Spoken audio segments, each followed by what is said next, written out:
This is Lisa from Mobile Tech Review, and it's that time of year, folks. It's iPhone time. iPhone 7, ooh, black, matte black, and the iPhone 7 Plus. The changes are largely on the inside this time around, though. With the introduction of black, you get the invisible antenna lines, which is kind of nice, and there's that shiny jet black option as well. But neat things, and a lot of it's catching up with Android competitors, to be honest. You have things like IP67 water resistance, so good golly, if it falls in the toilet, ew, ew, we don't want to think about that. You might be okay if you spill your drink on it. You might be okay if it's something sticky like a milkshake. You got to rinse it off, but you can rinse it off. Nice right there. We also have faster processors inside, and the usual leapfrogging, you know, where whoever comes out most recently has the faster CPU. It's happened again. So right now, Apple really is trouncing the Snapdragon 820 in terms of benchmark performance. We've got more colorful displays on board, still no AMOLED. Oh, yeah. And a lot of other things. We're going to look at them now. So I'm not going to go over every single thing that's the same as the previous generation iPhones. Goodness, it looks enough alike. Life is too short to talk about those things. Every year it's a new CPU, and this time Apple made a big jump forward. We finally have a quad-core CPU. Not that their dual-core CPUs were lacking. Cores are not everything. In fact, you know, Qualcomm has gone back to quad cores. They tried octa-cores for a while in the world of Android, but we have a 2.33 gigahertz Apple A10 Fusion CPU, as they call it, 64-bit quad-core with an embedded M10 motion coprocessor. That M10 coprocessor, or the M9 in the iPhone 6s generation and also iPhone SE, are necessary for the new lift to wake function. That means you pick up the phone and the screen briefly turns on so you can see stuff. You don't actually have to hit the power button or deal with the fact that that fingerprint scanner is too fast for anybody's business to actually just take a look at your sleeping screen.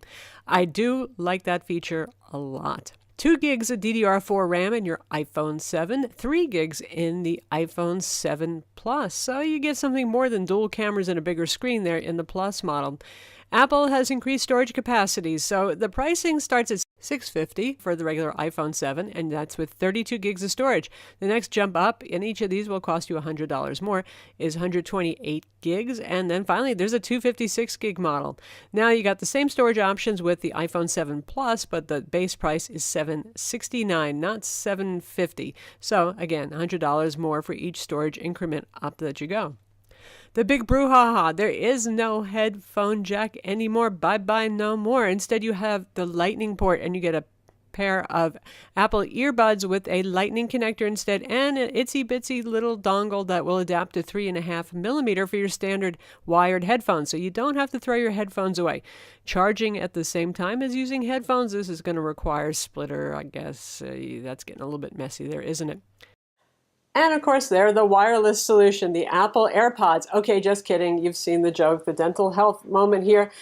But they do look an awful lot like this, and they come with a little charging pack that looks like that. $160 Bluetooth headphones from Apple coming next month, or any other Bluetooth headphones you want to use. And then there's also just the usual earbuds that come in the box. Gone is the cute little plastic box that used to come in, but now we have a Lightning connector on the end.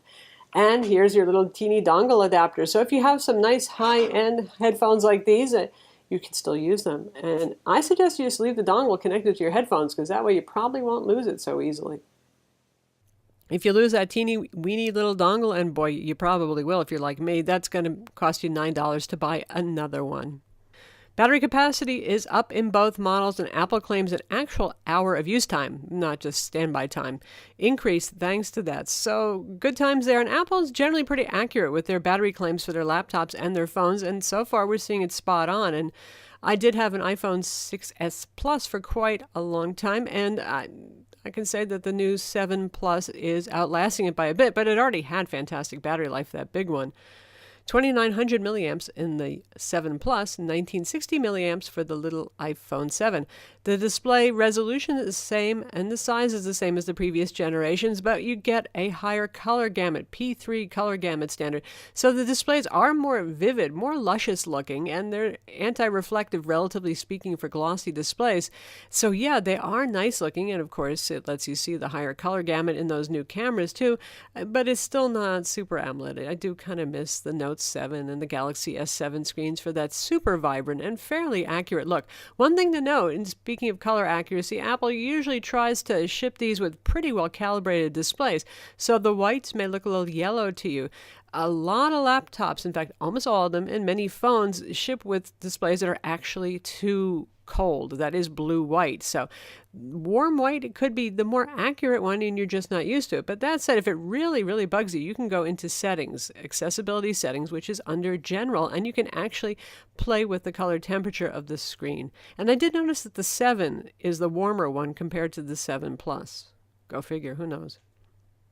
Obviously, there's new color, or colors, or the absence of color, as technically black is. You have the standard black one, which is matte black, which I think is so nice looking. It does show fingerprints though, but stealthy, particularly helps with the big 7 Plus, which is, well, one heck of a plank of a phone. And then there's the jet black, which is shiny, highly polished, more prone to scratches, Apple warns us, and goodness, it loves fingerprints too. I personally will admire that one from afar, but I wouldn't buy it because I'm a little too worried about those scratches and fingerprints and all that kind of thing. Another big change, the home button, our mechanical clicky friend of old, is gone. It's now a solid state button with haptic feedback, vibration feedback, that haptic engine. Kind of like the recent MacBook Pro trackpad thing.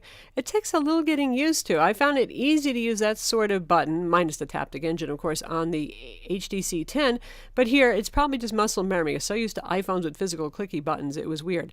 Using it on the desk, it kind of feels like a button is clicking. But when you hold it in your hand, you can feel that the whole phone is really vibrating. In terms of clicking, you still have the double click for multitasking, and if you enable this in accessibility, it's really cool. Triple clicking the button quickly opens the camera and creates the magnifying mode. So if you're looking at something really tiny, as like I often do, I have to read the tiny print on chargers to see what they're rated at for phones, that sort of thing. It's a handy way to have a lighted, magnifying glass. One nice thing about the design of the phone is that they have done a better job of making those antenna lines a little bit more organically integrated. They move them towards the edges of the phone, so they're not stripes on the back of the camera. Of course, if you opt for either the black or the jet black phones, then the lines are black too, so they really blend in. So if you hated the antenna lines, that's a nice little improvement going on there visually. By the way, the camera has actually moved a little bit even on the iPhone 7, which doesn't have the dual cameras. If you try on an old iPhone 6 or 6S case, you'll notice that it's actually in a slightly different position. And your friend, the X-Acto knife, probably won't be good enough to help you out. So you probably are going to need a new case, even though the phone is the same size, the same thickness, the buttons are in the same place. So how about audio quality? With this change to the Lightning headphone jack, this all digital thing going on. Of course, it ends up ultimately being analog when it goes to the set of headphones that you're wearing. Those have to be analog. Audio quality did get better. Now, I compared it to the HTC 10, which is supposed to have a high-quality amplifier and circuitry, and well, it does have a good DAC in it. And only the LG V20, which is just absurdly, amazingly good audio. 32-bit DAC in that LG V20. That's the best thing about perhaps the V20. Other than that, the iPhone really held its own and did better than most of the competitors. I'd say it even edged out the HTC 10.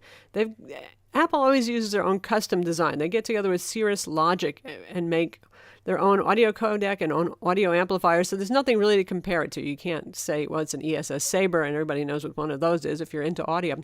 So going on specs isn't really going to help here, but experientially, tried it with a bunch of high-end earbuds and over-the-ear headphones, and nice, loud, full, a little biased toward the bass, though. Maybe it's that whole Beats influence there, but the bass can be, if you're looking for detail in the bass, a little bit undifferentiated and muddy, and that's being very picky. That's compared to the LG V20 or home stereo system there. So overall, yes, it's improved, and maybe that iPod heritage is coming back a little bit here for the audio quality. Oh, hey, and for the first time ever, stereo speakers in an iPhone. You still have the speaker on the bottom, and the earpiece becomes your second speaker. So one fires out the side, one fires out the front. It's noticeably louder, and it sounds fuller, too. So the big news, of course, is the iPhone 7 Plus's dual camera system. It has a traditional kind of wide-angle camera lens, and it's got a telephoto, or a really short normal lens, what we would call a 56 kind of millimeter. Those of you who are into photography know what that means. That's a pretty versatile, everyday, doesn't distort things too much focal length, that 56 millimeter, close to the 50 millimeter carry around, walk around lens. That is pretty exciting stuff if you are into photography. If you're like me, if you do use a digital SLR and you carry around a bunch of lenses, it's like being able to swap the lenses on and off your camera lightning fast and have your wide angle and have your slightly telephoto lens. It's great. It's versatile. And here's why Apple's smart. They're not the first to use two cameras. HTC has done it. We've seen it, of course, on the LG G5 and the V20. And with LG, they gave you an ultra wide angle lens, probably equivalent to something like 14 millimeter. It's so wide, it distorts everything. Unless you're visiting the Grand Canyon or you're doing realtor kind of shots indoors, it's hard to find a use for it. But everybody wants to zoom in on their pictures, but you don't want to use digital zoom because then, well, it looks kind of craptastic, doesn't it? So this is something that a lot of people want. It's also more flattering when taking people pictures. People don't look good when you take them with the usual wide angle lens. You have to really step back, then maybe have more background than you want to. Suddenly you can do portraits. You can get detail where you didn't have it before, and it's as easy as tapping the button on screen to switch. You can do the regular digital zoom by dragging your finger up and down on there, but just tapping the 1x, 2x button is how you're going to switch between those two separate lenses, both of which are 12 megapixel. The standard wide-angle lens is f1.8 aperture, so it's gotten wider for better low-light photography, and it does seem to help. And it's f2.8 for the telephoto. Why the difference, I don't know. With the Plus model, you get 10x zoom total. Of course, that's digital zoom. With the standard iPhone 7, you get 5x zoom. Now, the regular iPhone 7 is no such. It still has, well, that newer, wider aperture lens, a new image processing engine, and it is a little bit better than the previous iPhone. Now, coming up, we've got several sample photos so you can see what the camera can actually do. And we've even thrown in a Samsung picture so you get the idea. All right, here we have the standard iPhone 7 camera, what we would call the wide view camera now, I suppose. It's the standard view. And you can see the detail in the trees, the bushes. That looks normal. I see a little bit of painting on of the slate, a little bit of whiteout over here. It's still a camera phone, folks. It's by far not perfect if you're used to, say, a digital SLR camera. And let's take a zoom in so you can see right there. Not bad. Next up, we have the telephoto camera, let's call it that, at 56 millimeter field of view. So here you go. If I had digitally zoomed in like I did in the previous picture, you saw a lot of detail going away. This way you keep all the detail. I think this is what most people want because you have this urge to zoom, but every time you use digital zoom, you say, oh, well, that doesn't look so great anymore. Next, indoor low light. The cat looks a little bit watercolory here. It looks like Apple's going back to that algorithm, but still it's a nice shot of the cat and the gnome together. And this was shot without a flash, indoors in a pretty dark environment, even though it looks pretty bright overall. Next, the cat in low light. This was shot indoors twilight, filtered light through just one window, no flash. Without the flash, color looks pretty normal there. The camera actually chose to not use the flash. And again, this is shot with the new telephoto lens. So you got a little bit of a depth of field effect right here. See, the cat's face is the sharpest thing, and he is a little less sharp over here as he fades away. It's not a lot of bokeh or blurring of the background, and we're going to have to wait until next month, October 2016, to see the faux bokeh or FOCA algorithm that Apple's working on to use the dual cameras together to try to do the background defocus effect that HTC has done previously with cameras too.